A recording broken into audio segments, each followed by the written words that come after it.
Okay, so today we're going to talk about the court system, the judicial branch of American national government.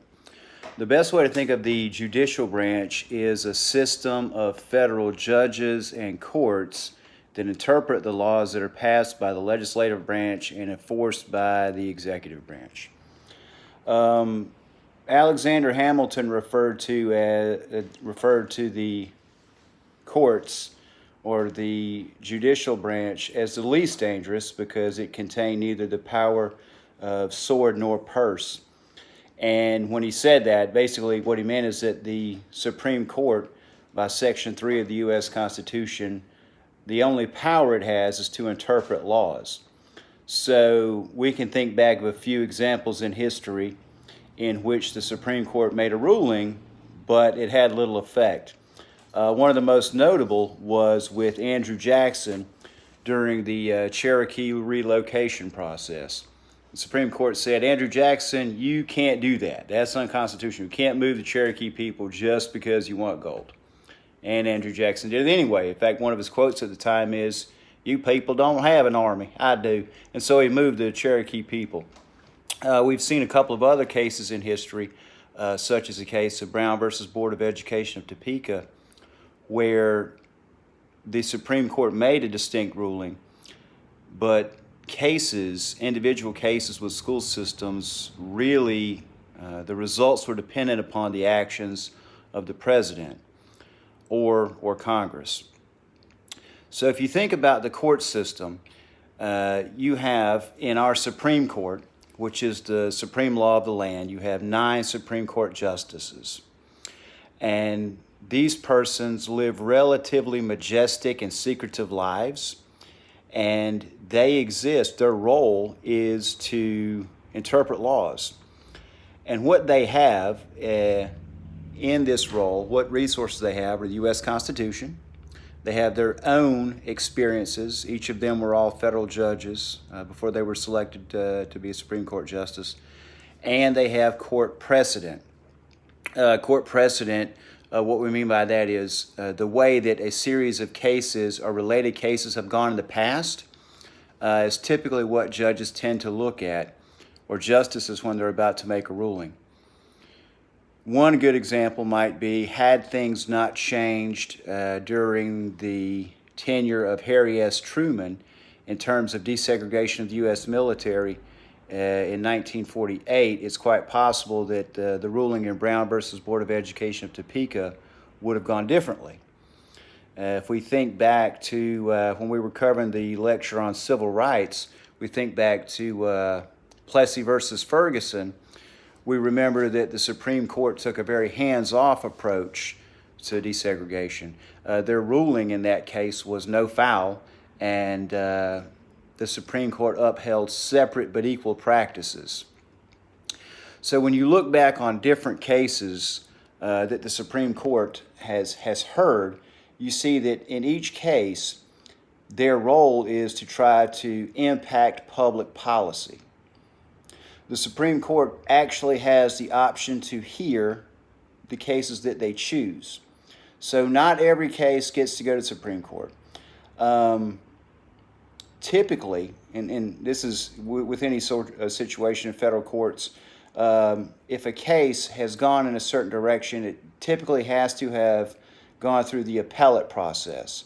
In other words, if there were a federal court case and there was an argument about the Affordable Care Act, it would have had to have gone through a series of district federal courts before it gets to the Supreme Court. And even in that case, the Supreme Court justices get to select, is this a case we want to hear? Currently, and for quite a number of years, we've had 9 Supreme Court justices. At one point, we started off with 6, and we moved up to 7. Under FDR, he was hoping to invoke 15 Supreme Court justices. He was a very big government guy. But essentially, we've been at 9 Supreme Court justices for roughly 100 years. And these guys, if you're looking over Section 3 of the U.S. Constitution, you can see that the term limits for Supreme Court justices, it's worded that they get to serve during times of good behavior.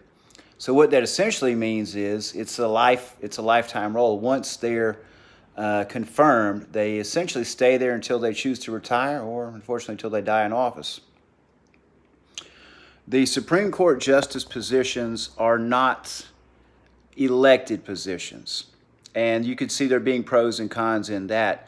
The biggest pro is that Supreme Court justices do not have to worry about re-election. So whatever they do, they can do ideally without influence of politics. Now, you do have different Supreme Court justices. Of the 9, you have some that have a very strict interpretation of the Constitution. Antonin Scalia, God rest his soul, or Mr.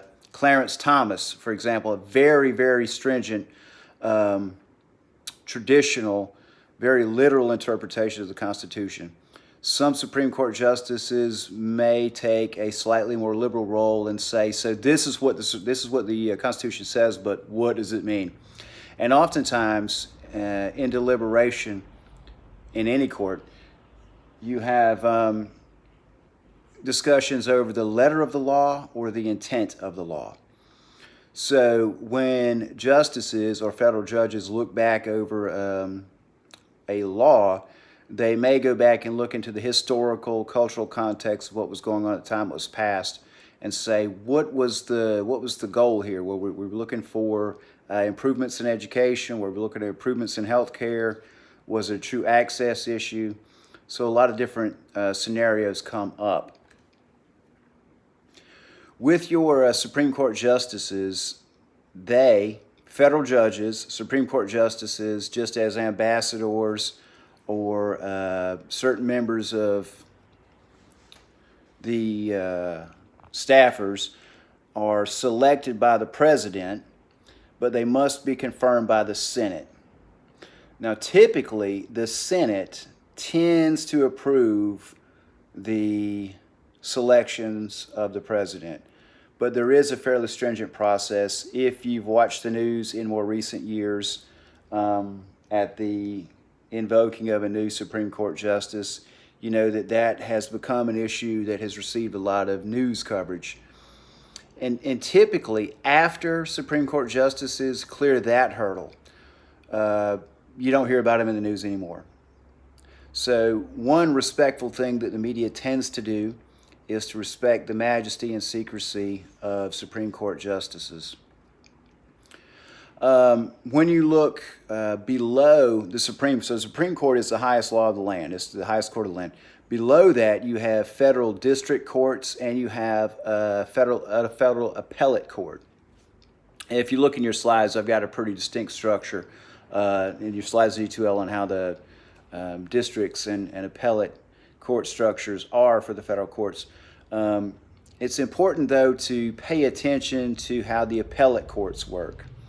So if a case is heard, and let's say a person is not favorable of the ruling, criminal case, for example, a person is convicted and they are issued some sort of penalty, the accused or the condemned has an opportunity to argue his or her case in court. And the appellate courts, similar to the Supreme Court, they get to select which cases they hear within reason. So if a person says, gosh, I don't want to do 40 years in prison, that's not enough to get in front of the appellate court. To go to the Court of Appeals, typically the accused or the condemned, they have to find something that shows some error in their original court case for it to be heard. And a number of cases do go to the appeals court, and a number of times they are overturned and they are changed. In the federal courts, one position, we know we need to pay a great deal of attention to Supreme Court justices, but we should also pay some attention to the Solicitor General. So the Solicitor General is a position that is appointed by the President, also confirmed by the Senate. that essentially represents the federal government or represents the executive branch in the Justice Department. So what you have there is the Solicitor General gets to invoke representation for the president in most court cases. He or she has a series of staffers underneath them to